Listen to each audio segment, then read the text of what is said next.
I was told identity crisis is a state of deep confusion of oneself, senses and values.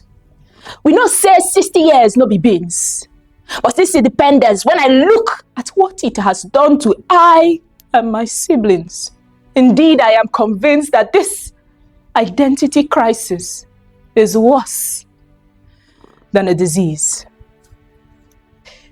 We were 6 of us our mother bore: Achebe, Femi, Rashid, Israel, Christian and Amanda, with each of our initials to form her name, Africa. No doubt we deeply loved our mother, but sometimes we question her with the questions from our stigmatizers. We will be like, Mama, where is our father? Even though the whispers from the passers-by calling her Akuna was enough to answer our questions, we still delved in deeper, because this thing called identity crisis is worse than a disease. And then came Mama's new man. This man was a politician like Goodluck Jonathan. Omo, him face show, him shoe shine.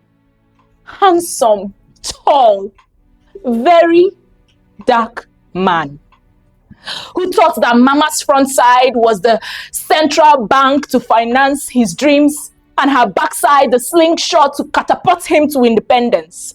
One ticket to Obodo Ibo so that we could get away from the stigma. Little did we know we were only moving from frying pan to fire. Because like Buchi and Macheta, in America we were no more than second-class citizens. Indeed, this thing called identity crisis is worse than a disease. Years pass, lies unfold, but maybe it's too late because Mama is on CPR fighting for her faith. And then she calls on to me. She hands over the baby in her arms. She called him Nnamdi. Say, I and my siblings should seek way back to our father's land where we would find peace. Just like Ngozi Adichie, she knew that she had lost half of our yellow sons. Though we were all infected, we managed to hold on. Achebe, I know I survived because God protected me. But my brother Femi was still in love with Florida. Why? Rashid, Israel and Christian combated on whose religion was better. One ticket, one flight.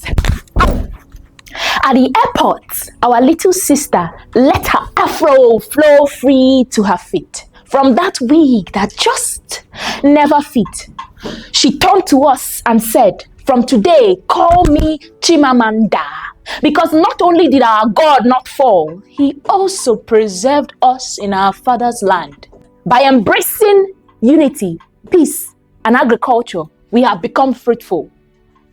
And today, we came, we are seen, and we will conquer, even though identity crisis is worse than a disease.